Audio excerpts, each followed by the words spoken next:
le secteur de l'EdTech, du training, de la formation est un des secteurs stratégiques que nous adressons, nous, Convergence.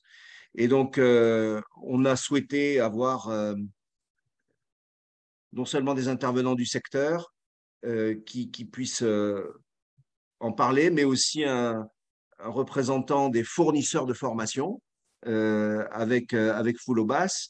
Et puis, bien sûr, en conviant à ce webinaire qui est, je dirais, un premier pas pour nous dans ce secteur en termes d'événements, un certain nombre d'acteurs, de spécialistes qui aussi font beaucoup, proposent beaucoup des projets de formation et évidemment sont à même d'être tout à fait concernés par le sujet qu'on va aborder.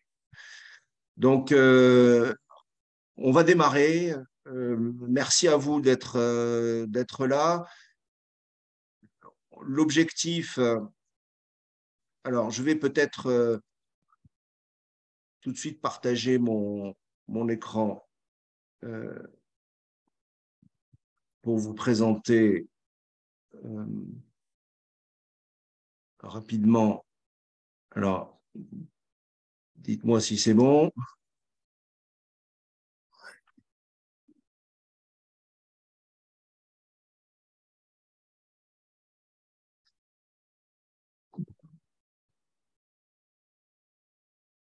Voilà.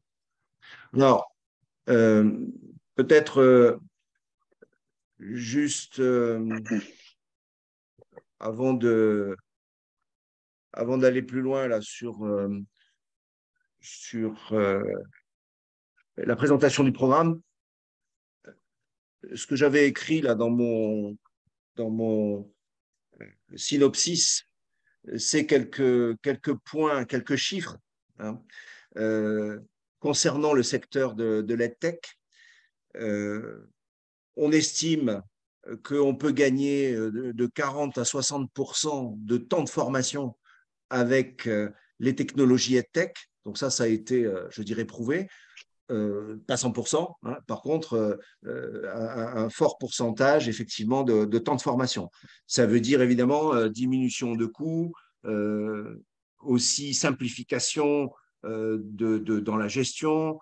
Ça veut dire une accessibilité des contenus plus rapide, plus facile, un apprentissage parfois meilleur, plus efficace. Et puis, peut-être aussi de l'appropriation plus rapide. Un autre chiffre, la taille du marché, on l'estime à 1 milliard d'euros en 2027. Donc, c'est quand même très important. Et ça va continuer à se développer. Qui est concerné? Évidemment, tout le monde, et en particulier notre terrain de jeu qui est l'Afrique, avec 250 millions de jeunes de moins de 25 ans aujourd'hui qui seront dans le futur et d'ici comment dire 2030 qui vont doubler voire tripler. Donc on est vraiment sur des enjeux très importants. Nous donc Convergence, pour vous redire un mot à ceux qui je dirais nous connaissent pas, on est opérateur de services pour le développement international sur l'axe Europe-Afrique. L'objectif, répondre aux enjeux des entreprises, des écosystèmes, et avec une offre, je dirais, opérationnelle que vous voyez là en 3 points, enfin en 4 points, des solutions digitales, évidemment, puisqu'on a notre propre plateforme, mais que nous enrichissons avec des solutions digitales d'autres partenaires, de la communication et des prestations d'appui opérationnel et des services personnalisés. Et ça sur à peu près aujourd'hui 20 pays d'Afrique que nous pouvons adresser avec nos équipes locales ou nos partenaires. Alors, je veux bien que ça avance. Le programme.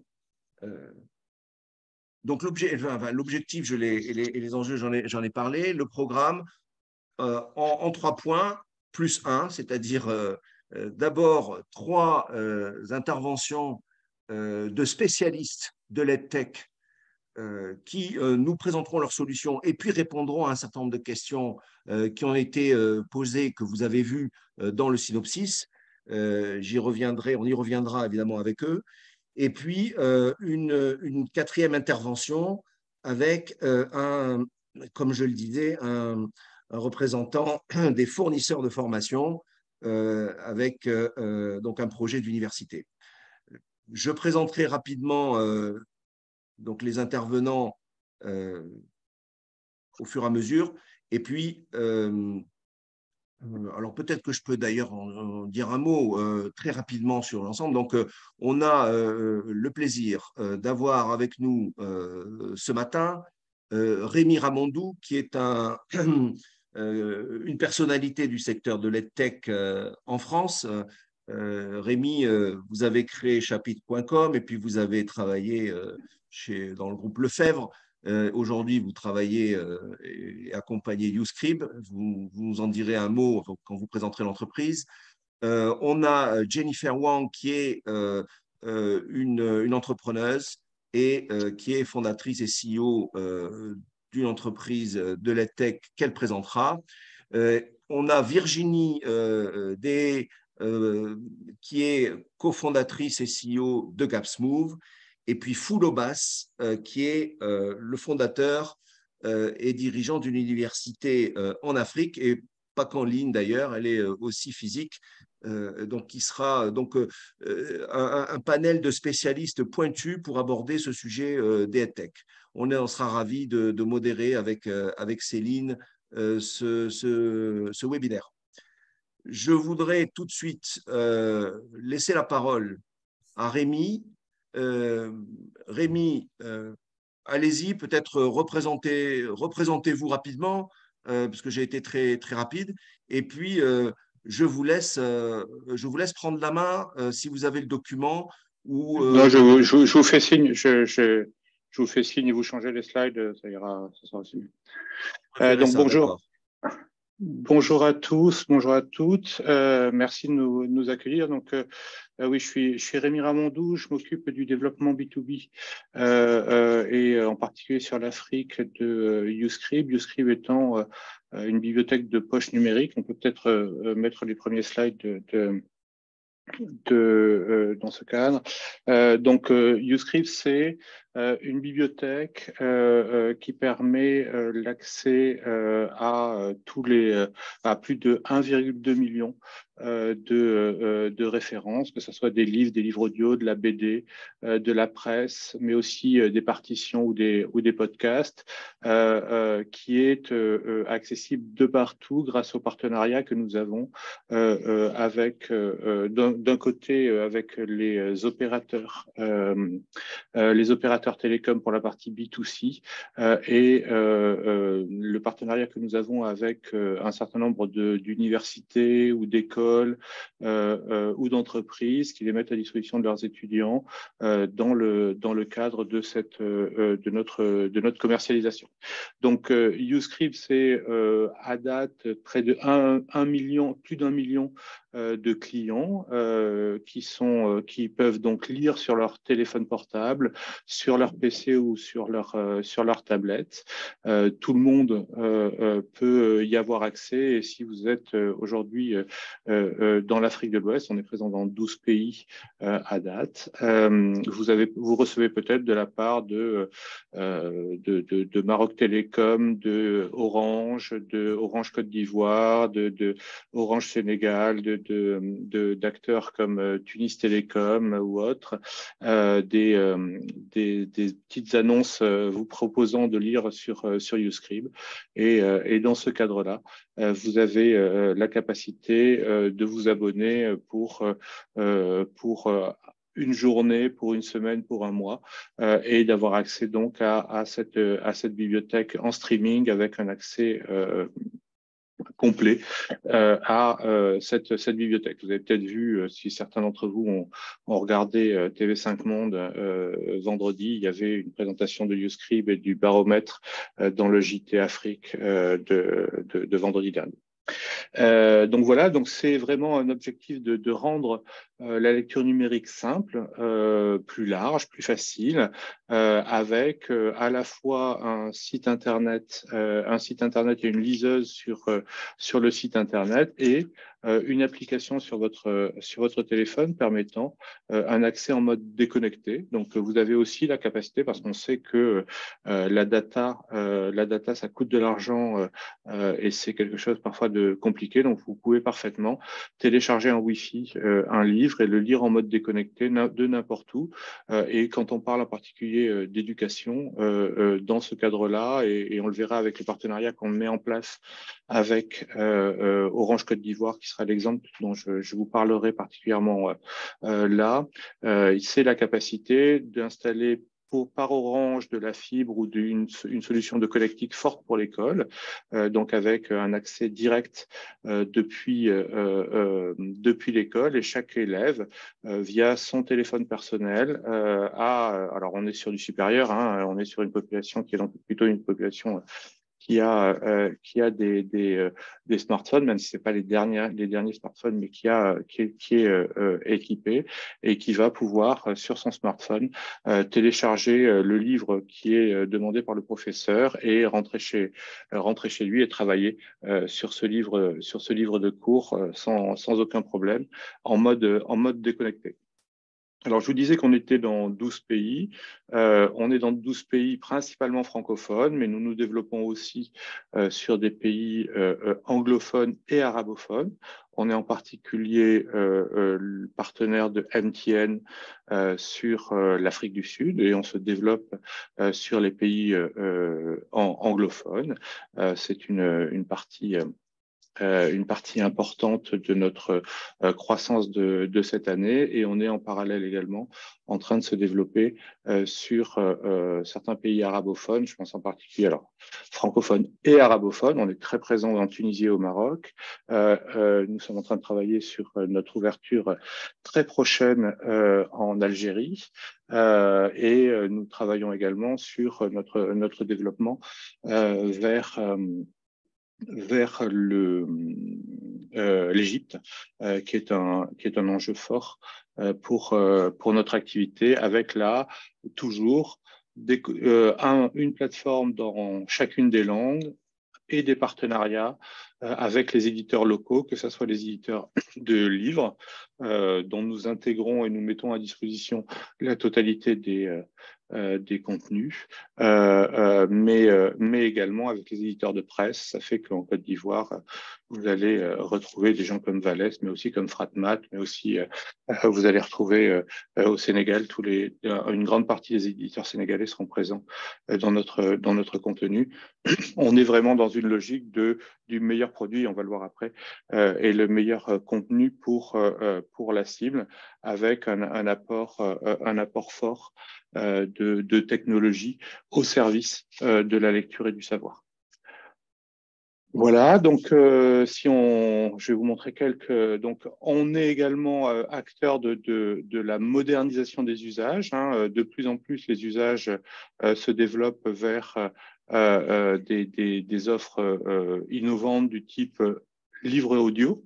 Vous savez sans doute tous au cours des mois ou des années qui viennent de se passer, tester le livre audio et commencer à lire Proust dans votre voiture et à passer à certains moments de la lecture audio à la lecture numérique, à la lecture papier. On est vraiment dans des continuums de lecture qui se mettent en place. Et ben nous, on a décidé vraiment d'avoir cette offre tout en un qui permet d'avoir à la fois des e-books, à la fois des audiolivres et de la presse, qui permet vraiment d'accompagner tout au long des temps d'acceptation de ces données et d'avoir toutes les informations dont vous pouvez avoir besoin. Donc, on a beaucoup de grands et éditeurs importants, un kiosque de presse qui est un kiosque de presse français et international, et puis un certain nombre de fonctionnalités, que ce soit des fonctionnalités d'alerte, de surlignage, de dictionnaire intégré ou de text-to-speech, qui sont des fonctionnalités technologiques que nous développons. Quelques titres pour vous montrer un petit peu ce qu'on a comme contenu. Peut-être Jean-Pierre, tu peux appuyer sur le bouton. Donc voilà, on a par exemple, alors je ne sais pas si vous en avez profité, mais on a eu pendant toute la période de la Coupe du Monde, par exemple, on avait le plaisir d'avoir l'équipe sur YouScribe, donc vous pouviez suivre la Coupe du Monde de football sur l'Afrique, et on était le seul acteur à avoir le droit de diffuser l'équipe, sachant que l'équipe est sortie de tous les kiosques français.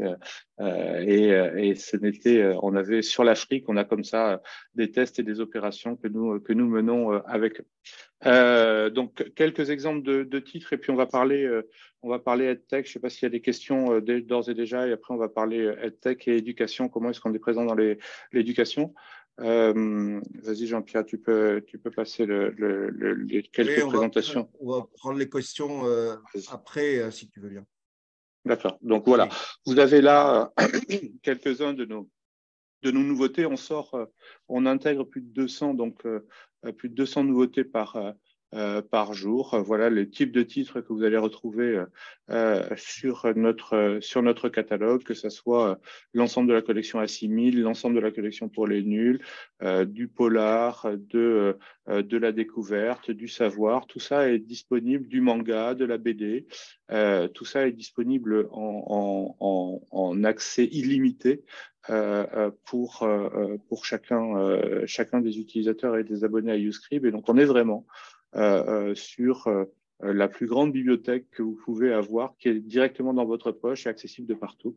Et c'est une promesse qui est une promesse très forte. Et quand on parle à des universités et à des écoles d'excellence qui veulent accompagner leurs élèves dans leur développement de compétences, et bien très clairement, nous avons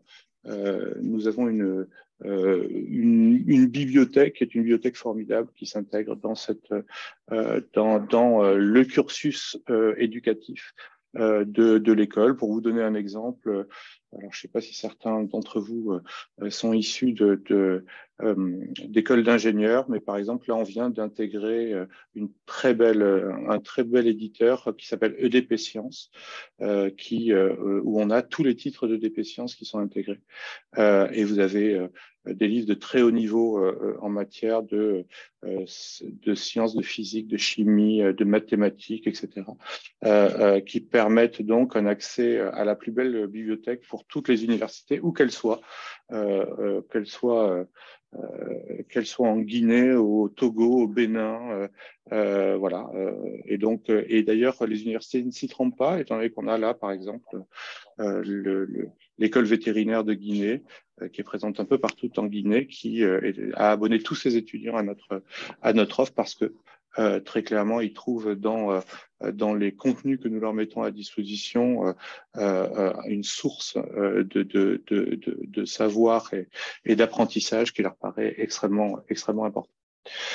Si on continue juste sur quelques éditeurs, et puis on va passer au cas donc voilà, des bandes dessinées. On a, comme je vous le disais, une très forte volonté d'intégrer, de diffuser les éditeurs africains à la fois pour pallier les problèmes de distribution, que ce soit diffusion, distribution du livre en Afrique, mais aussi pour donner un accès non pas que à des histoires qui soient des histoires françaises, mais à des histoires qui sont à des imaginaires qui sont des imaginaires locaux. On considère et c'est d'ailleurs parmi nos meilleures ventes. vous allez avoir de la romance, des titres d'analyse, etc., qui sont parmi nos meilleures lectures. Alors, c'est pas de nos meilleures ventes, mais c'est nos meilleures lectures. Et on en est très fiers et très contents. Avec, voilà, comme vous le voyez, des best-sellers, que ce soit de Marc Lévy à Fraternité Matin, à Brune, etc. Voilà. Donc, voilà pour la présentation de YouScribe. Je voulais vous parler d'un cas d'école. Donc, nous sommes partenaires de beaucoup d'opérateurs et nous avons deux modes de commercialisation en Afrique. Un mode qui est un mode de commercialisation direct, où là, nous avons nos équipes commerciales qui vont prendre des rendez-vous et vendre directement en particulier à plus de supérieurs.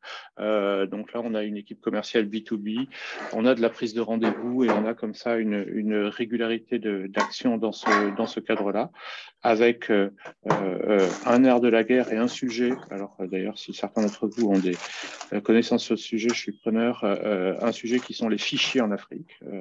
Autant nous avons des fichiers formidables sur le marché France, autant sur le marché africain. Alors, il y a un marché pour nous tous et ce soir aussi. Alors, oui, bonjour. Il y a quelqu'un qui a laissé son micro. Donc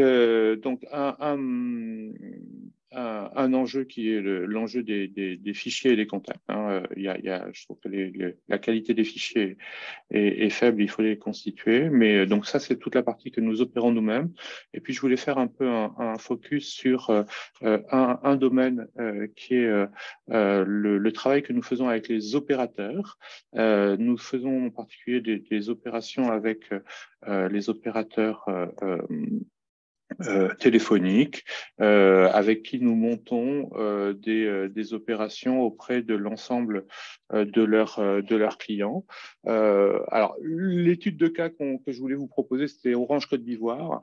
Orange Côte d'Ivoire, on commence en décembre 2019 et on décide d'avoir un partenariat de distribution. On a clairement 2 premières années qui sont décevantes. Pourquoi? Parce que on utilise de façon très spécifique les équipes commerciales de Orange qui ont beaucoup de choses à vendre et quelque part elles ont pas de focus et donc elles disent bon quand j'ai du temps et que j'ai présenté tout le reste de mon offre, je présenterai peut-être votre produit et on se retrouve dans une situation où on est déçu et donc l'année dernière on décide de faire évoluer les choses, de prendre une personne que l'on va dédier à l'offre YouScribe et de créer ce qu'on appelle des packs Educ 360, c'est-à-dire de se dire on crée une verticale éducation et cette verticale éducation, on va travailler sur rassembler des services des télécoms, de la connectivité et du contenu. Et donc, grâce à ça, on adresse ce marché et on développe notre présence avec une chose qui nous a étonné, mais qui est finalement pas bête du tout, qui est que de sources de coûts pour les acteurs potentiellement de l'éducation, c'est devenu une source de revenus, étant donné que ils nous ont très rapidement dit nous, on est tout à fait intéressés par récupérer par mettre à disposition, mais ce qu'on va faire, c'est qu'on va l'intégrer dans les coûts d'inscription à l'école. Et si on l'intègre dans les coûts d'inscription à l'école, eh ben, nous, on peut faire de la marge dessus et ça nous permet de gagner un peu plus de sous en tant qu'école. Et ça, c'était quelque chose qu'on n'avait pas obligatoirement vu et ça a été un discours qu'ils ont beaucoup aimé, une façon de faire qu'ils ont beaucoup aimé. Voilà, donc ça fait que on est acteur et on est intégré dans beaucoup de lycées et d'universités sur le continent, que ça soit Inco-Éducation, que ça soit l'UIPA, que ça soit Honoris, que ça soit voilà, un certain nombre de... Et l'enjeu, c'est dans le package de rentrée, on crée un CDI virtuel pour les étudiants avec une offre où on est capable de faire une offre sur mesure avec mise en avant des titres choisis par l'équipe pédagogique et toute une animation éditoriale qu'on va faire avec l'école sur quels sont leurs besoins et comment est-ce qu'ils peuvent l'utiliser. Voilà. Donc ça, c'est un cas qui fonctionne aujourd'hui bien. On est en train de le déployer. On le déploie en Côte d'Ivoire, on le déploie en Guinée, on le déploie au Sénégal. On est en train de voir pour le déployer au Maroc, où là, on a une proximité plus forte et on a déjà des clients importants en direct. Voilà. Et puis, derrière ça, peut-être Jean-Pierre, la dernière slide, dernière chose qu'on a également mis en place avec Orange, toujours, c'est la mise en place d'équipes de street marketing dans les écoles à Abidjan. Là, l'enjeu était vraiment d'aller chercher les étudiants au plus près, de se faire connaître et dans chaque école, de déployer des équipes de 2 étudiants qui présentent la solution et qui vantent. Ça, c'est on a fait une très belle opération au mois de décembre et on est en train de travailler sur la nouvelle opération là actuellement sur février-mars avec des enjeux forts qui nous ont permis de nous faire connaître, de vendre la solution à la fois à l'équipe enseignante et aux élèves et d'accompagner la pénétration de notre offre dans le milieu universitaire à Abidjan avec un retour très positif. Voilà ce que je pouvais dire. Super, il y a plein de questions en fait, Rémi. On va pas avoir beaucoup de temps pour les traiter peut-être toutes, mais il y en a une déjà. Joachim te demandait pour les langues, est-ce que le portugais est prévu bientôt? Alors, le principe, c'est qu'on ouvre les langues quand on a les catalogues. Aujourd'hui, on a des catalogues dans les 3 grandes langues qui sont, dans 3 grandes langues qui sont français, arabe et anglais. On n'a pas intégré à date le portugais, sachant que en Afrique, le portugais, c'est un grand pays qu'il faut qu'on aille potentiellement chercher, qu'on n'a pour l'instant pas attaqué et sur lesquels on n'a pas de demande de la part de l'opérateur télécom. Nous, on a 2 choses. Il faut qu'on ait les éditeurs qui nous suivent et qu'on ait l'opérateur télécom avec lequel on peut se développer sur le marché. Et à ce moment-là, on considère qu'on a une puissance qui nous permet d'attaquer un marché. On n'y va pas tout seul avec nos petits bras. Donc, sur le marché de l'Angola, pour l'instant, on n'a pas eu de contact avec un acteur et on a beaucoup de pays anglophones à déployer. Hein. On est avec MTN qui a fait des tests et qui trouve l'offre géniale et donc qui a décidé de nous mettre de base dans tous ces pays. Donc, on va ouvrir tous les pays MTN. Donc, on va ouvrir le Rwanda, on va ouvrir le Nigeria, on va ouvrir le Ghana, on va ouvrir le Kenya, on va ouvrir. Enfin voilà. Donc, on a beaucoup de pays à ouvrir. Donc, désolé, mais l'Angola n'est pas encore prioritaire. Est-ce que Rémi, vous auriez un exemple d'usage sur un programme d'enseignement supérieur dans un domaine, par exemple technique, où il faut former soit des ingénieurs, soit des techniciens supérieurs? Ben, on a plusieurs cas d'écoles qui nous ont intégrés à leur cursus et où on a des pratiques d'utilisation. Je parlais des écoles vétérinaires en Guinée, je pourrais parler de certaines écoles polytechniques à Abidjan, etc. Et où donc ils ont pris notre catalogue et les professeurs renvoient et ont la capacité, donc je ne sais pas si vous connaissez les ENT, mais depuis les espaces numériques de travail, ont la capacité de pousser vers l'ensemble des élèves le lien vers tel livre ou tel livre à aller lire ou travailler pour avancer dans leur...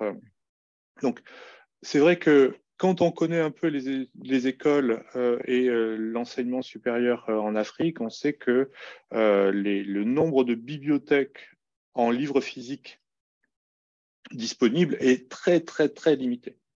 D'accord. C'est-à-dire que vous pouvez rentrer dans une très belle université avec un très beau campus et quand vous demandez à voir le centre de documentation, on vous dit il n'y en a pas, c'est trop cher, on n'a pas fait, etc., etc. Donc, et la logique, même à Abidjan, aller à la bibliothèque interuniversitaire, elle n'existe pas. Juste à Paris, ça vous paraît complètement évident d'aller à Sainte-Geneviève ou d'aller à la BNF et de passer 2 jours à travailler sur un domaine, essayer dans certains pays, il n'y a pas cette bibliothèque. Donc, résultat, l'accès à ces livres-là et la capacité d'aller plus loin en matière de recherche est centrale pour les universités et leur excellence passera par là. Bon, ce que je vous propose, c'est, vous avez d'autres, enfin moi j'avais d'autres questions à poser, mais on va embrayer et puis on reviendra sur les questions-réponses à vous poser, vous Rémi et aussi les autres intervenants en fin de webinaire. Ce que je voudrais, c'est passer la parole à Jennifer. Jennifer, est-ce qu'elle est là, Jennifer? Oui, elle est là, bien sûr. Bonjour Jennifer. Alors, Jennifer, tu es en Jennifer mute. va nous parler de la solution qu'elle propose aux écoles pour l'enseignement de la langue chinoise. Et alors,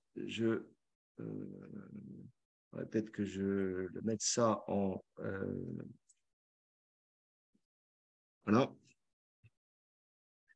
Jennifer, I leave you. You want to get the control of the presentation on your side? Yes, if I could, but it's okay if No. It's fine. I mean, as you wish. You could do it. You could do it. I can do it. I can do it. No problem. Yes, then you can do it for me. That's great. Bonjour tout le monde. Je m'appelle Jennifer Huang. Je suis fondatrice de iLulu. iLulu, c'est la première plateforme digitale pour petits enfants pour apprendre chinoise, mais immersive. Je ne parle pas très bien français pour présentation. Je préférais anglais. Désolé, je vais changer en anglais. D'accord? OK, bon. I will start with a demo to demonstrate the film. Jean-Pierre, could you please stay with the film? I would like to present you a demo which explains our pedagogy and why we are different and how we work with schools in different countries, and that hopefully will give you a very good idea what Hihilulu is about. So Jean-Pierre, could you please go to the first slide, the demo part? Could you please play the film? Yes. This one? This one, yes. Okay. Could you please click the play? Yes. The voice. 40% find no good quality content. Thank you. 38% complain no localized learning resources. The Chinese phonetics and writing have no relation, so they have to learn those parallel. Very difficult. Really? He believes in natural language. Sorry, could you please stop because the voice quality is so bad. I think I'd better take it over. Sorry. Okay. So we go to the next slide. Maybe we will have share the video later on, or maybe it's better if you share it on your side if you want. Yes, if you can allow me to have access to the screen. Yeah, go ahead. Okay. You have it now. Great, thank you. Hopefully that the video quality is better. So could you see my screen? Yes, we do.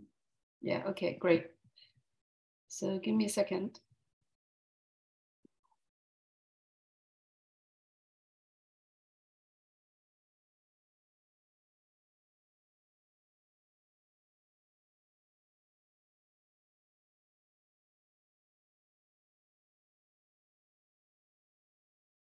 Okay.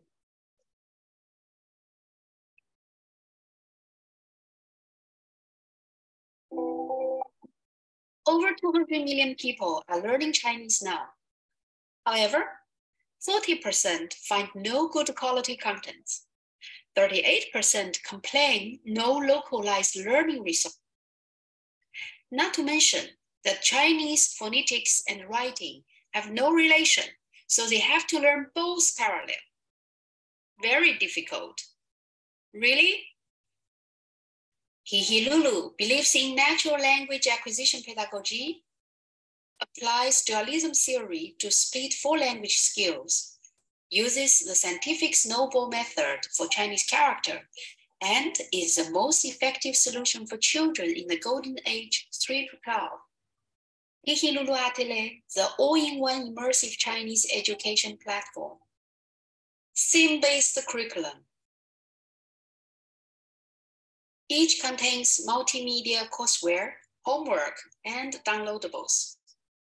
Each courseware has 6 modules, strictly designed according to dualism methodology, splitting listening and speaking from reading and writing.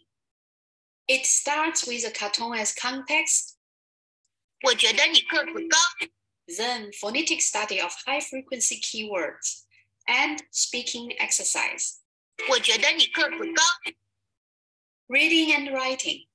The character-based snowball method believes over 120 components composed of 95% of Chinese characters. So, learn the components first, then their extended families is the most effective way. Here's the component people and its family. 人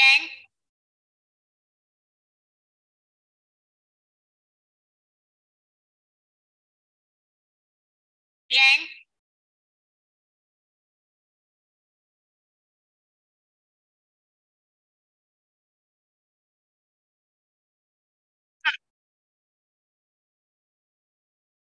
天 人 人 大 大 天 天 Homework. Speech training at home uses artificial speech recognition technology. Student data and progress report. Now let's see how Hihilulu performs with our trained and certified teachers in the classroom.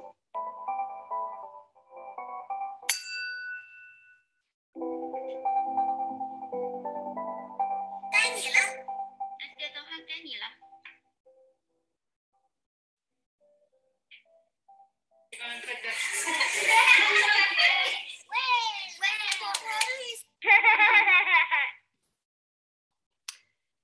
So I hope this little demo, because of technical problem, we have changed the control of the presentation. Give you a good idea, sorry for that. Give you a good idea that what Hihilulu is about and why it is different to what's the most players on the market. So I would just go through several slides to explain to you where we are and how we do B2B business. So we are an technical company based in Paris with several teams in international flat structure.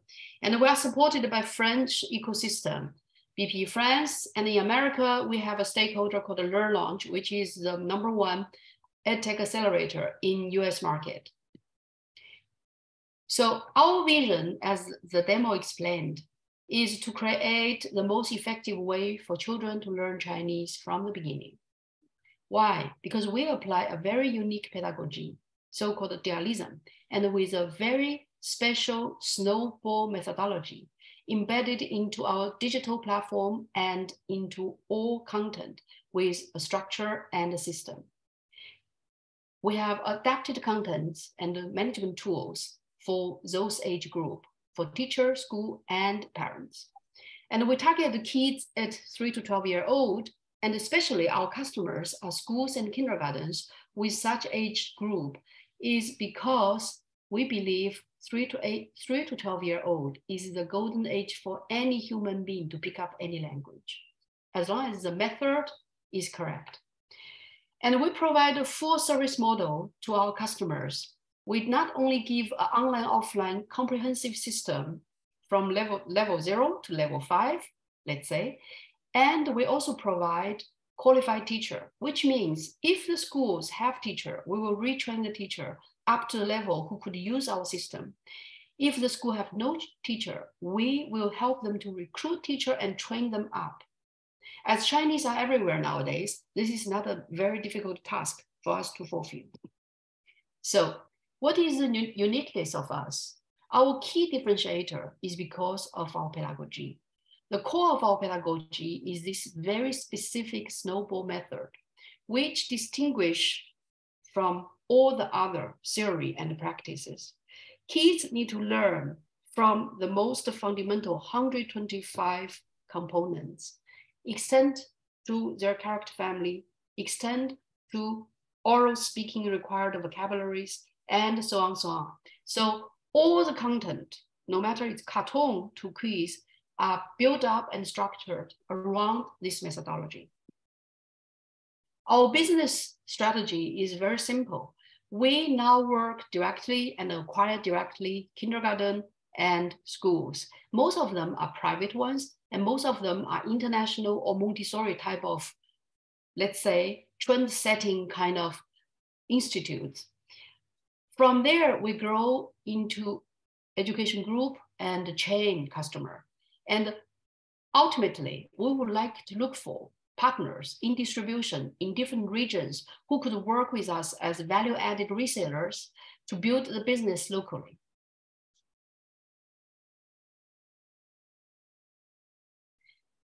And this slide explains our current strategy. We focus on the young age to start to bring up from the beginning, the easily and the playfully for children, and grow it into a full K-12 and university. Meanwhile, we could offer online classes to families in long term.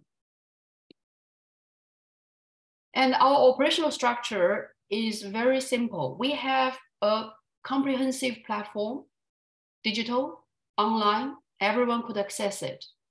And we have also an academy with a professional academic team led by Professor Bellosan, who was the General Inspector of French Education Ministry before.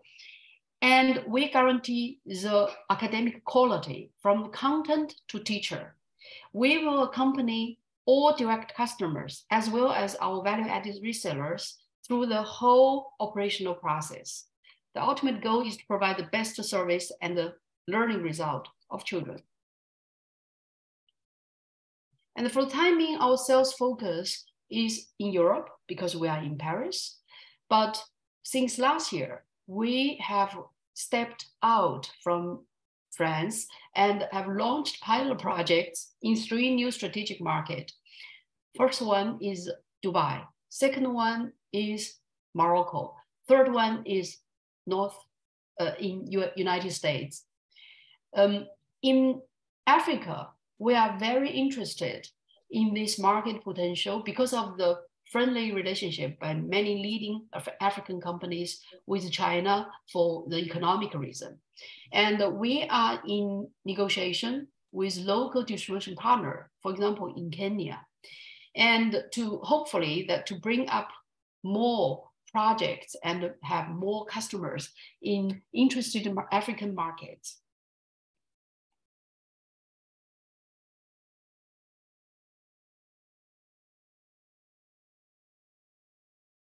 Are you done, Jennifer?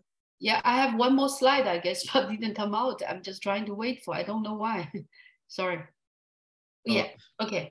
So, and we work with education institutes with 3 types of programs: weekly course, culture-oriented workshop, and holiday camp. All of them have different purpose and very popular among different schools. As a sum up, we provide a full service, a comprehensive system, online, offline, plus certified personnel to solve the problem for school. To guarantee this quality delivery, we have an academy which will deliver from beginning till end, and along the process, the whole academic service required. That's all my presentation. Thank you. Thank you very much, Jennifer. Est-ce qu'il y a des questions pour Jennifer? Can you maybe you can stop your sharing? Yes. Jennifer. Yes. So I have a question for you regarding the results and the efficiency of the method that you propose as compared to, I would say, traditional teaching methods. Do you have some benchmark already coming from the schools, especially, for example, Montessori schools that we know have been your customer base for some time already? Mm-hmm. So how do you compare? You know, if you look at the results, the efficiency of the learning method, so the ability, I guess there is some tests that are made on the Chinese language to evaluate the proficiency of the students, of the young pupils in the class. So do you have this, and what does it say as compared to traditional methods? Okay, this is a very good question, because we have launched this platform in September 2021, and we are still accumulating tracking data. And as we started, all our projects, especially with Montessori, are kind of greenfield projects. So that means that those schools do not have a comparable student data who have taken Chinese language course from others. So there we need some time to accumulate our data, and we need to have those kind of quantified measurements to justify our efficiency. Nevertheless, there is a study which is done by French Education Ministry that was almost 15 years ago, led by Professor Bellassin. And from that study, there are some data confirming this methodology has a certain vastly improved efficiency in terms of vocabulary, especially in terms of reading and writing capacity of students. I don't have exactly the numbers in my head, because that research was done not by a market research, AC Nielsen kind of market research agency with qualified measurements, but that research had paved the way for French Education Ministry to take this method and implemented it, led by Professor Bellassin, into the lycée and university's textbook.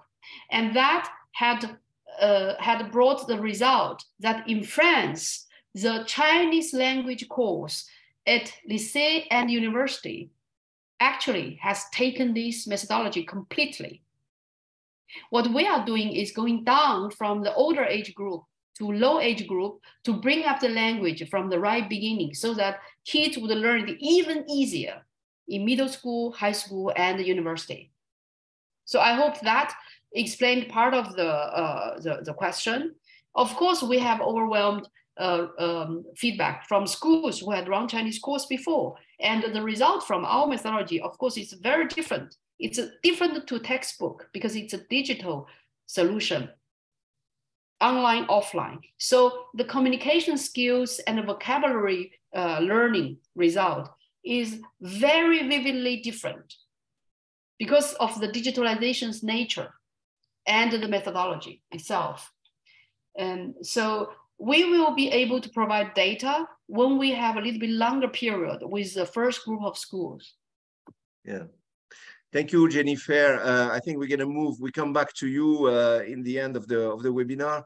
I'd like to, donc, je reviens au français et je voudrais donner la parole à Virginie. Donc, Virginie est la cofondatrice de GapsMove. Elle va nous présenter l'entreprise et nous montrer sa valeur ajoutée aujourd'hui. Je te laisse la main. Merci Jean-Pierre. Je te laisse la main sur la présentation, je pense que c'est mieux, non Virginie, si tu peux juste mettre les 2 slides et moi je reprendrai la main si ça ne te dérange pas pour la présentation. D'accord. Ok. Ça ne te dérange pas. Alors, voilà. Il y a juste 2 petits slides, voilà, c'est ça. Voilà. Super, merci Jean-Pierre, c'est parfait. Bonjour à toutes et à tous. C'est toi qui me dis, hein? Ouais, c'est bon, c'est parti. Je suis ravie d'être avec vous ce matin et de vous présenter notre solution de formation qui aide les collaborateurs des entreprises, mais aussi les étudiants, à décoder en fait les comportements culturels de leurs interlocuteurs internationaux. Rapidement, je me présente. Moi, je suis donc Virginie Deshaies, donc cofondatrice de la société GapsMove, qui est une plateforme de digital learning en communication et management interculturel. Mais je vais vous en dire un petit peu plus lors de la démo. Pour ma part, moi, ça fait 15 ans que j'évolue dans le monde de la formation professionnelle et plus précisément dans les formations linguistiques, puisque je travaillais en fait pour le groupe Berlitz. Et à l'époque, j'avais été recrutée pour ouvrir les bureaux du Luxembourg, donc où j'ai vécu et travaillé pendant 8 années. Donc, j'étais vraiment confrontée aux différentes cultures d'entreprise, mais aussi culture pays, puisqu'il y a plus de 170 nationalités là-bas. Et ensuite, j'ai été rappelée par le PDG France pour reprendre la direction commerciale de l'équipe Grand Compte à Paris. Et c'est vraiment à l'écoute de mes clients que je me suis rendu compte qu'il y avait un vrai enjeu, d'une part, pour les entreprises, de se former à cette discipline, puisque c'est vrai que la première barrière à laquelle on pense quand on communique avec un interlocuteur étranger, c'est tout de suite la barrière linguistique. Mais arrive cette barrière qu'on appelle la barrière silencieuse, qui est la culture de l'autre. Et c'est là où on peut peut-être commettre un peu plus d'impair que de mal s'exprimer en anglais. Ça peut créer des malentendus, des frustrations entre les collaborateurs, des négociations internationales qui perdurent, voire des fusions-acquisitions qui échouent. Et donc, nous, on a vraiment voulu, en fait, penser l'interculturalité pour tous en entreprise. Si tu peux mettre le 2e slide, ça ne te dérange pas, Jean-Pierre? Vas-y. Donc là, c'est vraiment nos missions, c'est ce qui nous tient à cœur et pourquoi on a développé en fait cette solution de formation. Comme je vous le disais, c'est vraiment penser l'interculturalité pour tous. Au niveau des entreprises, malheureusement, c'était souvent dédié aux expats, aux impats, aux top managers, voire aux exécutifs, parce que c'est des coûts de formation tout de suite de 3 000 – 4 000 euros. Quand on fait appel en fait à un consultant, un expert en management interculturel qui se déplace en entreprise pour des journées, c'est des coûts de formation très élevés. Et nous, on est, comme je vous le disais, convaincus que c'est vraiment l'affaire de tous en entreprise. Et on a vraiment cette vocation de démocratiser l'apprentissage de cette discipline avec notre solution pour faciliter les échanges en fait entre les personnes de différentes nationalités. Mais c'est aussi de développer les bons réflexes. C'est faire en sorte que l'on puisse rapidement et simplement s'adapter en fait au comportement de ces interlocuteurs internationaux. Et enfin, c'est favoriser l'inclusion et la diversité, c'est vraiment miser sur la diversité culturelle. Et la diversité culturelle peut être vraiment une force si elle est bien gérée. Et ça peut faire de belles réussites, de beaux projets internationaux. C'est le cas, par exemple, d'Airbus, entre le pragmatisme des Allemands et la conceptualisation des Français.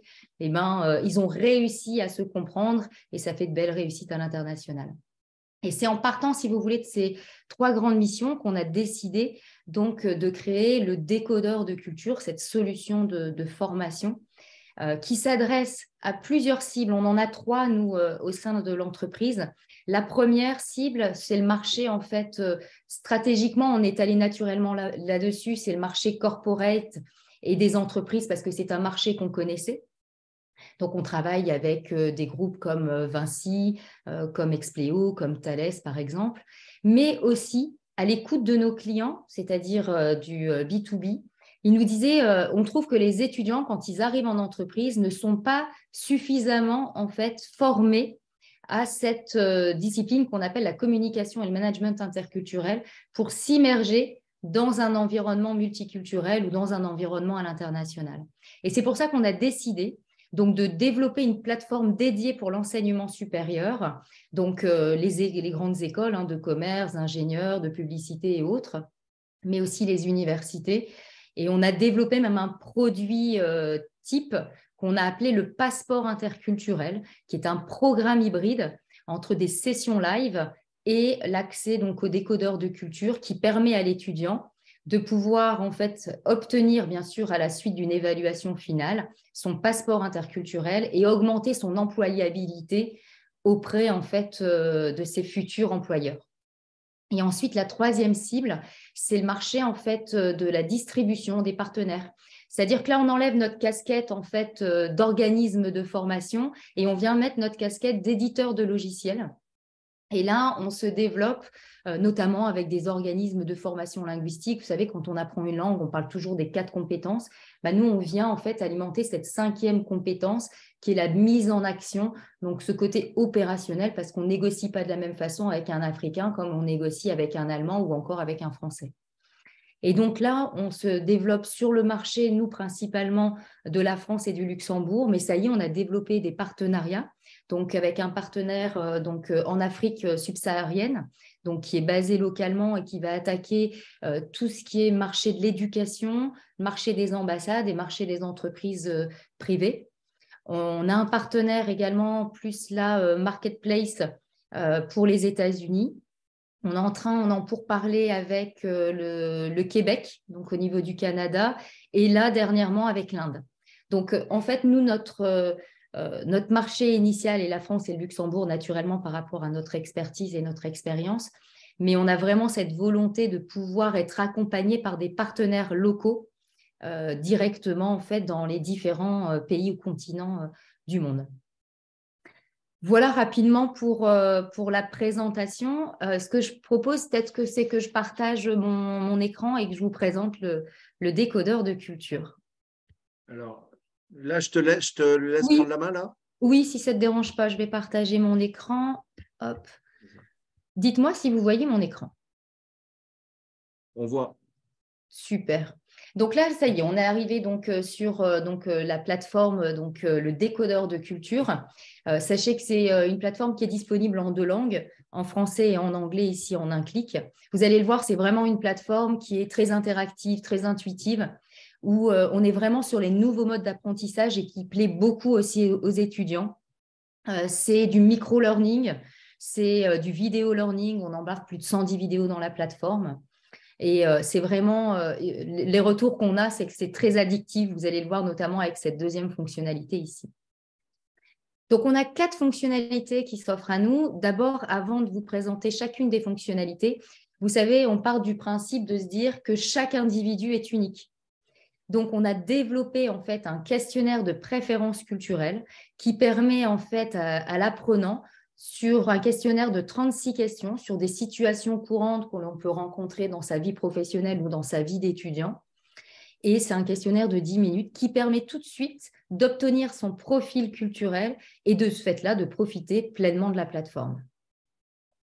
Donc, une fois qu'on l'a réalisé, on a la possibilité ici d'aller dans Explore. Explore, c'est quoi? Vous voyez, c'est un moteur de recherche entre une action que je souhaite mener et le pays avec lequel je souhaite interagir.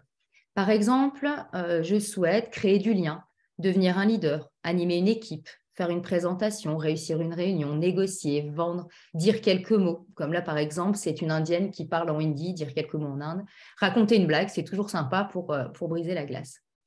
Par exemple, si je prends, allez, faire une présentation, et ici, vous pouvez sélectionner le pays ou la région de votre choix. Donc là, par exemple, je vais prendre l'Afrique de l'Ouest francophone. Vous cliquez dessus, et là, tout de suite, vous avez donc un programme en 15 minutes. Donc, vous voyez, c'est du micro-learning en 3 étapes. Et la première étape, c'est de visionner en fait la vidéo qu'on vous a préparée, où on vous donne des astuces, des tips pour réussir votre présentation face à un Africain. Et là, vous cliquez dessus et vous êtes parti pour une courte vidéo, vous voyez, de un peu moins de 3 minutes. Je vous la lance quelques instants juste pour vous immerger. Pour faire une présentation, il faut se poser 3 questions. Qu'est-ce que mon auditoire veut entendre? Comment dois-je l'exprimer? Comment dois-je me comporter? Nous allons passer en revue ces 3 thèmes dans le contexte de l'Afrique de l'Ouest francophone. Vous voyez ici la force de la méthode GapsMove. Ça permet vraiment à l'apprenant, donc que ce soit un collaborateur, un salarié d'entreprise ou un étudiant, de pouvoir s'adapter vraiment tout de suite au bon réflexe. Pourquoi? Parce qu'en fait, sur chaque vidéo, on vient présenter 3 questions par type d'action et ensuite, on les adapte au pays ou à la région avec laquelle on souhaite interagir. Ce qui permet vraiment à l'apprenant d'adapter rapidement et simplement les bons réflexes. Une fois qu'on a visionné cette vidéo, on peut passer à l'étape suivante qui sont les écarts clés. C'est quoi? C'est les comportements culturels qui ont été observés dans la vidéo. On décode 18 dimensions culturelles. Vous savez, une dimension culturelle, c'est par exemple notre rapport au temps, qui peut avoir un fort impact sur les horaires ou la durée d'une réunion. Et bien là, pour réussir votre présentation en Afrique de l'Ouest francophone, on vous dit qu'il faut maîtriser 3 dimensions culturelles. Ça se matérialise comment?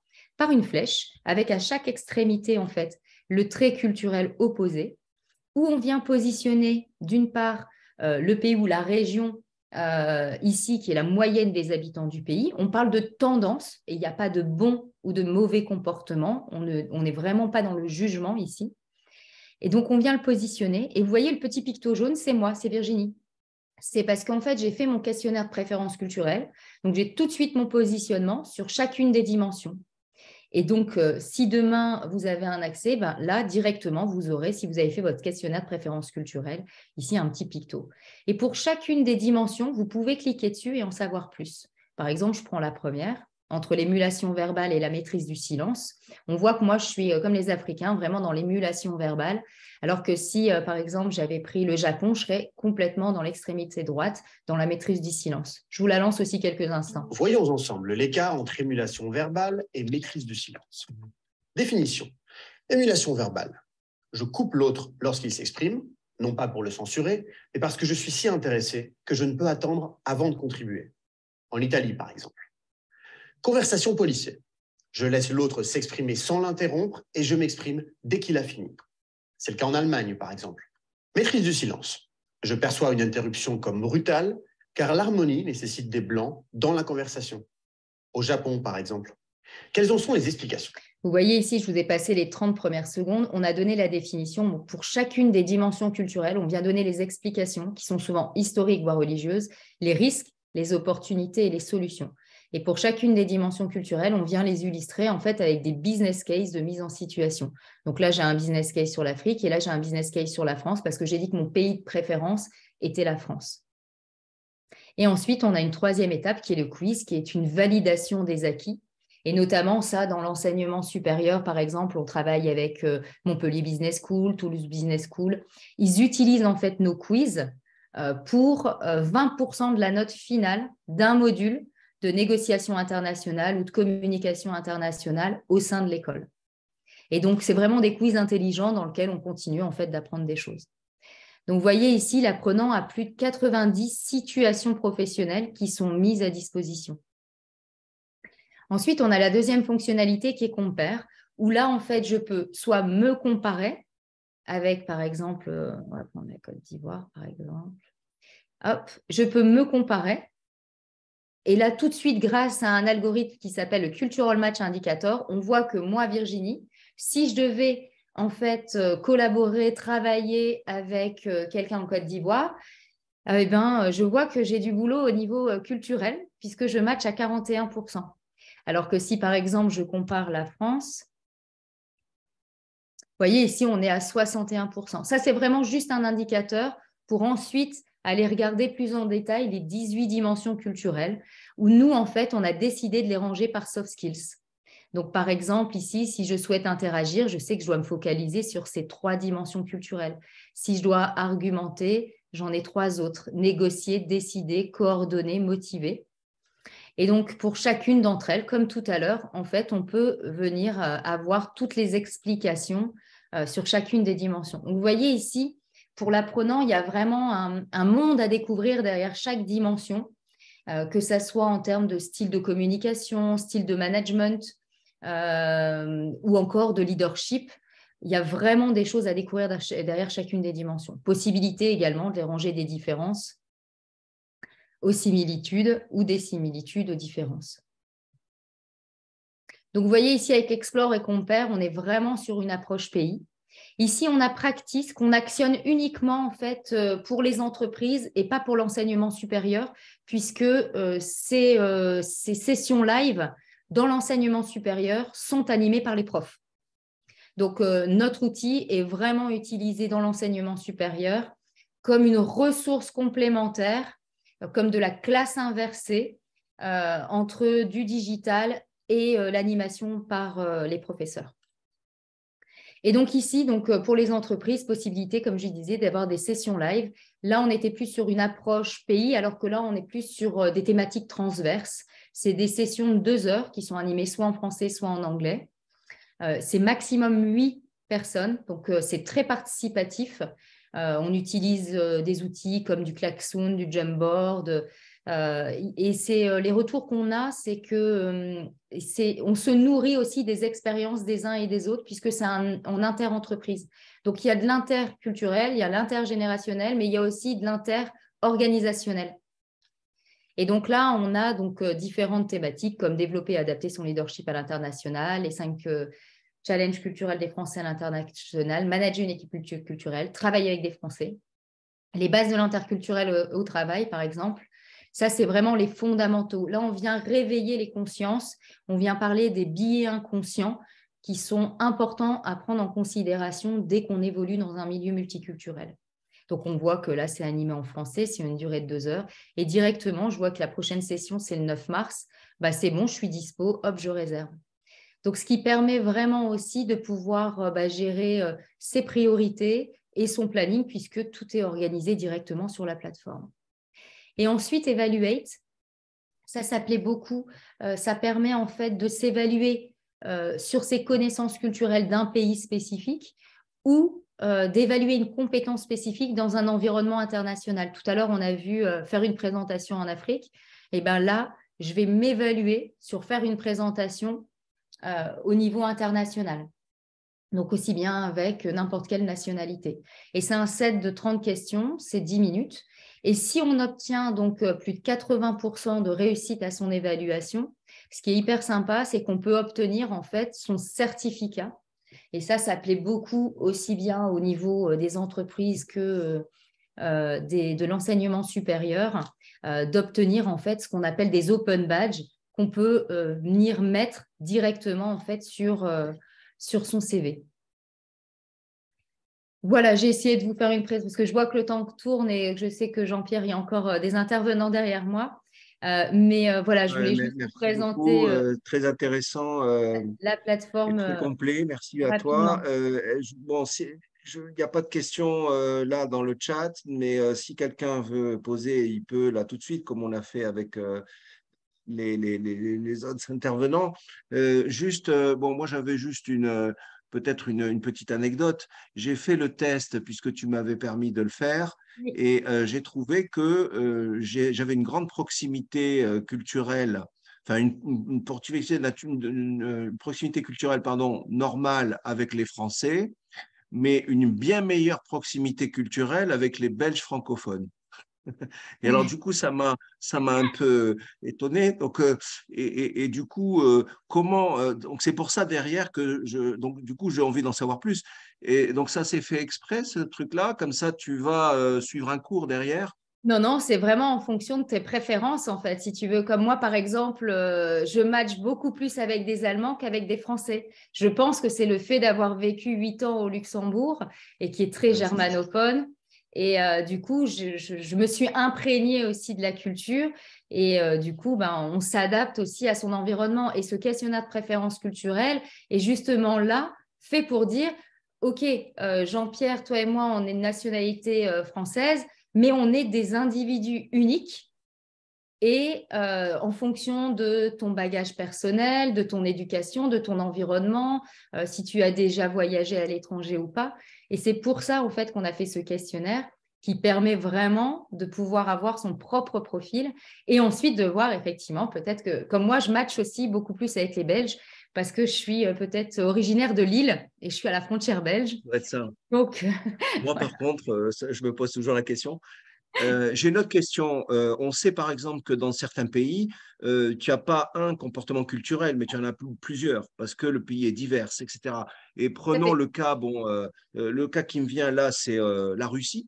On sait qu'en Russie, tu as des gens qui sont de l'ancien système et des gens qui sont après la révolution de 91.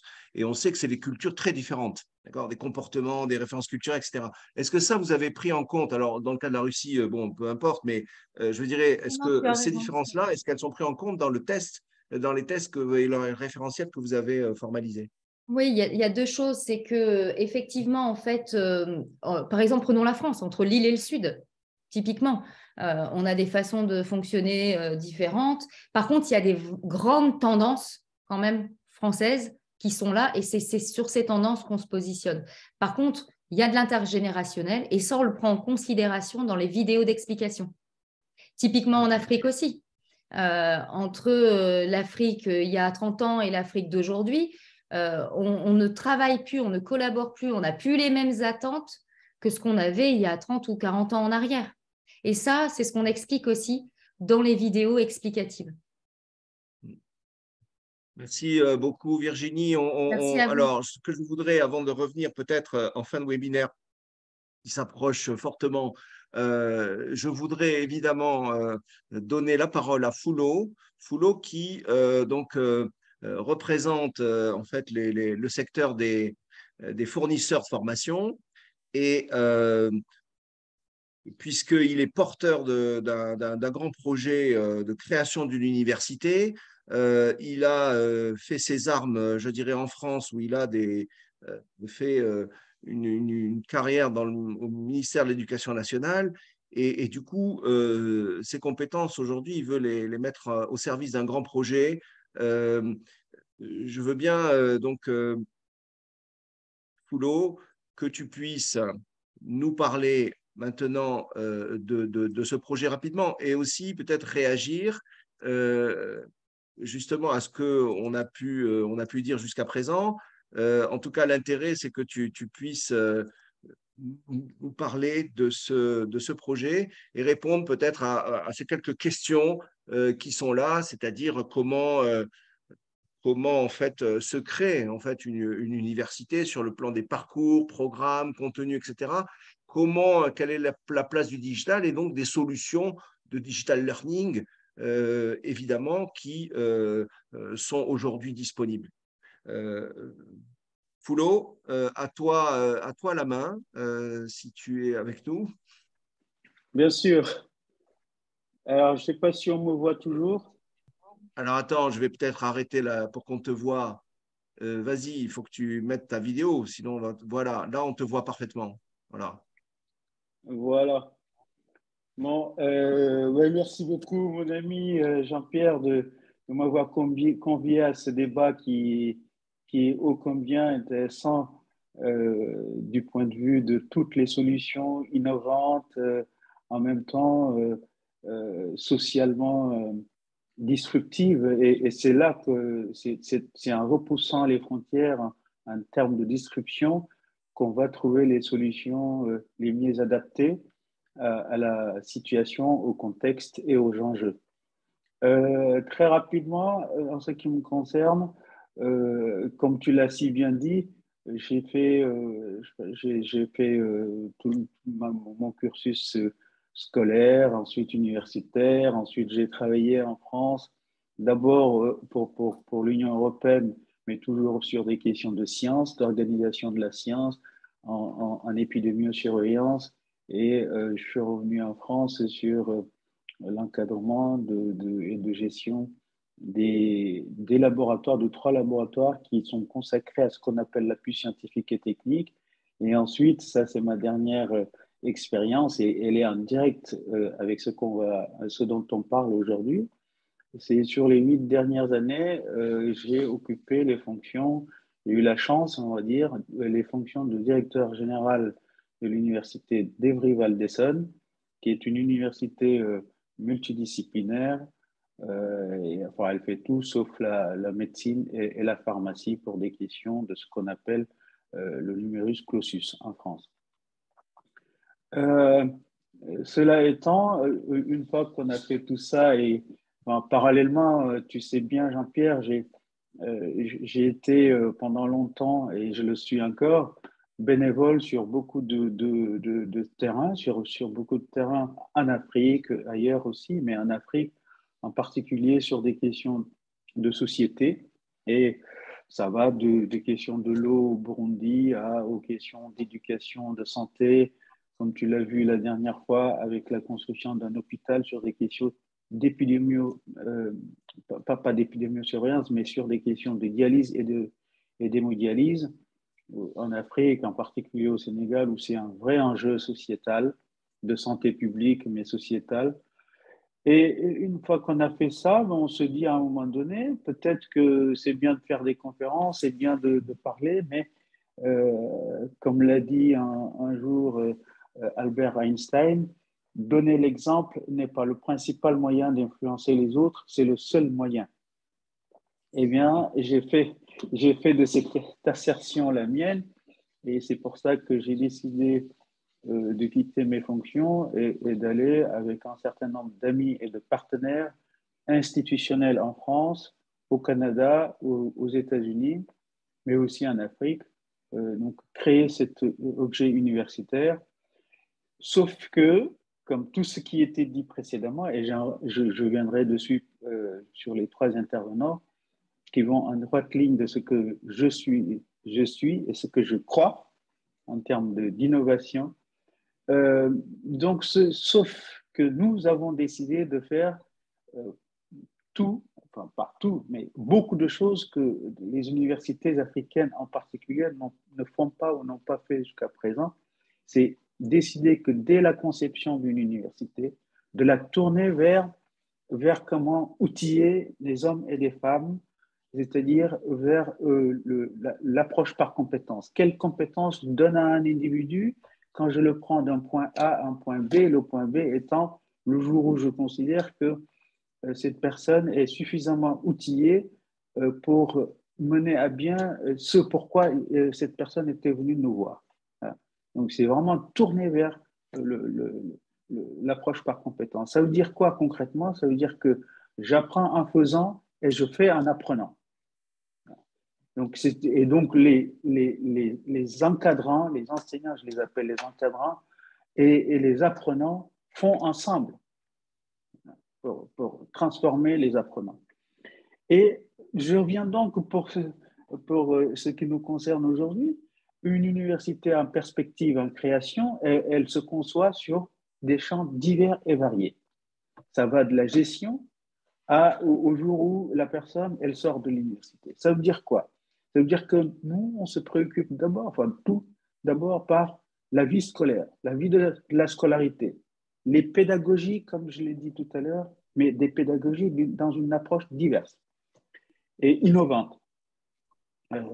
La vie de campus, dans la vie du campus, j'entends logement, restauration, sport, santé, divertissement divers et variés, la capacité que nous avons à placer quelqu'un en stage, les installations bâtimentaires, comment on optimise l'occupation de ces bâtiments, comment on optimise le chaud et le froid, c'est-à-dire la climatisation pour certains pays, c'est-à-dire le chauffage pour d'autres, et ainsi de suite. Comment on optimise ça, comment on optimise le recrutement à la fois des apprenants, mais aussi des gens qui vont encadrer ces apprenants, mais aussi l'administration en termes de fonctions support. Parce que dans une université, vous avez les fonctions cœur de métier, mais vous avez aussi les fonctions support qui sont là pour faciliter les fonctions cœur de métier dans l'apprentissage ou de la recherche.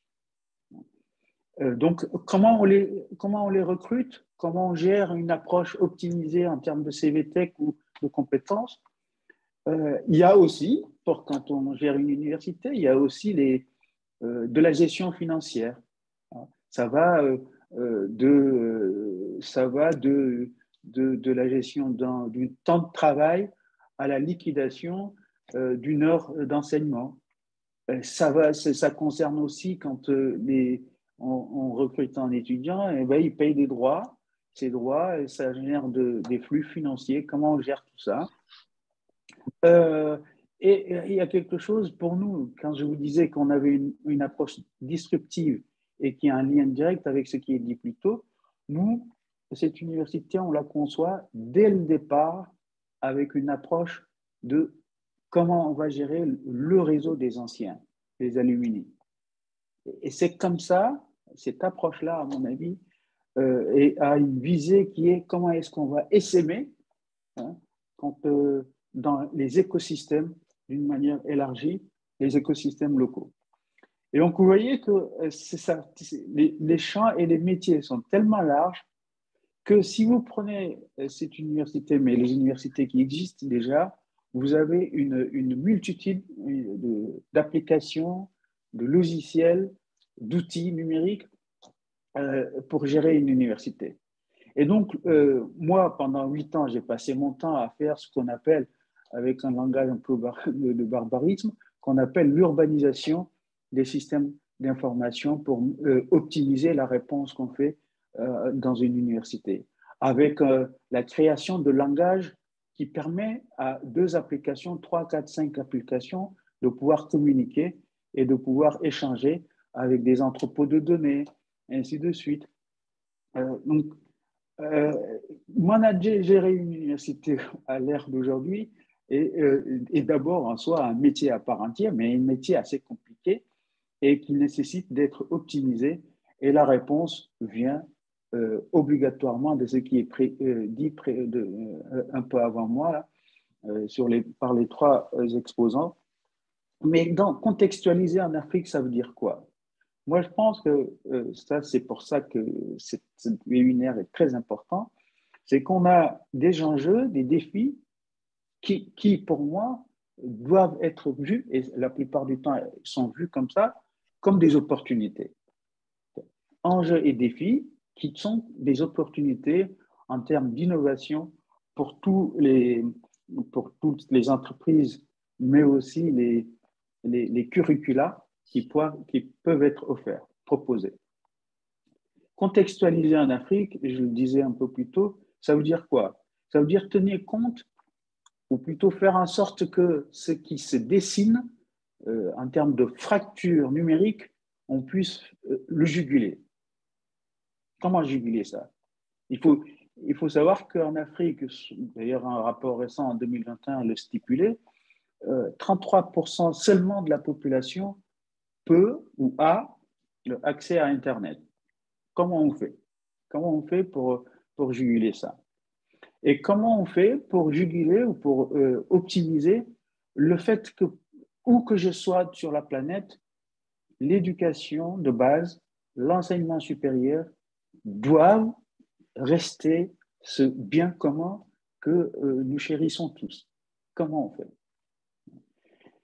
Et ensuite, l'autre enjeu majeur dans la conception des curricula, c'est de dire on s'adapte en permanence aux attentes et aux besoins des écosystèmes locaux pour trouver des solutions optimales localement. Ça veut dire quoi concrètement dans la traduction de ce que nous voulons faire, en tout cas de ce que je porte, c'est de dire on doit penser en fonction des réalités numériques locales qui doivent être innovantes, comme ça a été dit un peu plus tôt. Et ça veut dire penser avec les communautés locales, une manière inclusive de concevoir ces solutions à envisager. Penser avec les usages, tenir compte des usages, penser avec les usagers, penser avec les gens pour qui on forme des femmes et des hommes. Pour moi, c'est cette approche inclusive qu'il faut avoir pour apporter des solutions non seulement novatrices, mais des solutions qui anticipent les changements à venir. Ce que je souhaitais rappeler avant de continuer, c'est de dire, moi je pense fondamentalement, et c'est mon expérience, qu'il y a 2 événements majeurs qui ont transformé totalement ce paysage-là. Le premier, c'est la situation de Covid, et le deuxième, c'est ce qui s'est produit avec cette guerre d'Ukraine qui fait de l'Afrique des victimes entre guillemets collatérales. Et pour autant, c'est nous qui sommes là aujourd'hui en situation. Comment on fait en sorte que les réponses qu'on apporte soient les plus inclusives possibles et qu'on ne laisse personne. En tous les cas, on fait en sorte qu'on entraîne le maximum de personnes possible. J'ai failli dire on ne laisse personne sur le bord de la route, ça va être compliqué. Et donc ça, c'est ce que je crois.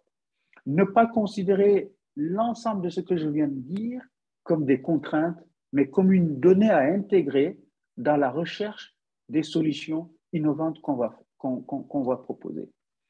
Maintenant, il y a un autre volet auquel il faut tenir compte, et ça c'est un appel que je fais aux trois intervenants précédents, dans notre solution collégiale, approche collégiale de recherche de solutions, c'est comment est-ce qu'on fait pour pallier au dysfonctionnement du système éducatif africain d'une manière générale. Les dysfonctionnements sont liés à quoi? Ils sont liés à le niveau de formation des enseignants et des encadrants. Ça, qualitativement, mais aussi quantitativement. Pourquoi? Parce que, tu l'as dit tout à l'heure, Jean-Pierre, l'évolution démographique par endroit a annihilé les efforts portés par les autorités locales diverses et variées, privées ou publiques. Et donc, comment juguler ces dysfonctionnements? Ce sont des enjeux, des défis qui se posent à nous. Tout ça pour dire quoi? Moi, je pense fondamentalement que lorsque le système est bien pensé, le numérique est bien pensé, eh bien, cela peut faire de l'éducation de qualité ce bien commun que nous attendons et qui permette au maximum de jeunes et de moins jeunes d'être outillés, d'être formés et d'être entraînés. Je sais que le temps est très court, c'est pour ça que j'essaie de tu avais condenser. commencé quelque chose, je te coupe, mais tu avais commencé quelque chose en disant, voilà, les problèmes ou les dysfonctionnements de l'enseignement en Afrique, il y en a plusieurs. Le premier, c'est, et tu as parlé du niveau de formation des enseignants, c'est quoi les autres? Ah, bon, très bien, je savais bien que... Mais, on a ce que je viens de dire sur la qualité des formations et la quantité des apprenants. 2, il y a la nature et la qualité des manuels scolaires et des outils scolaires destinés à ces publics-là. 3, je l'ai énoncé un peu plus tôt en préambule, les installations physiques, bâtimentaires ou autres, en termes de capacité d'accueil. En termes de capacité d'accueil. Et cela en termes non seulement de capacité, mais tout ça en qualité et en quantité à chaque fois. Ça, ce sont des défis véritablement qui se posent à nous. Juste pour rappel, alors ça, c'est mon côté universitaire, je ne peux m'empêcher de faire de temps en temps des rappels soit scientifiques, soit historiques. Ça, vous le savez tous certainement, en 63, il y avait 32 États africains qui avaient accédé à la souveraineté internationale. Eh bien, se rejoignent à Addis Abeba au mois de mai, 25-26 mai 63, à la création d'un objet qui s'appelle l'OUA. Eh bien, c'est l'organisation de l'Union africaine qui a laissé place aujourd'hui à l'Union africaine. À l'époque, il y avait trois principales priorités qui étaient les priorités des priorités qu'avaient identifiées les 32 chefs d'État et de gouvernement. Et ces trois sont, 1, l'éducation, comment repousser l'obscurantisme qui guettait l'Afrique déjà, qui était déjà présent. 2, comment repousser, ou plutôt élever, on va dire, l'espérance de vie en luttant en particulier contre les morts précoces et en particulier les morts lorsqu'une femme donne vie. Et 3, comment est-ce qu'on nourrissait l'Afrique pour que l'autosuffisance alimentaire puisse être une réalité pour l'Afrique. Eh bien, moi, je considère que 60 ans après, si on se reposait la même question, par endroits, les situations se sont plutôt dégradées, mais c'est en lien avec ce que je disais tout à l'heure, l'accélération de la croissance démographique, compte tenu de tout ça, ont par endroits annihilé les efforts et les évolutions qui ont été constatées dans ce pays-là. Cela étant, c'est pour ça que je reviens à mon titre, qui était de dire l'ETEC et l'enseignement, c'est quoi les enjeux, c'est quoi les défis que nous devons transformer en opportunités. En opportunités. Donc, voir tout ça comme étant une donnée à intégrer dans les paramètres que nous avons.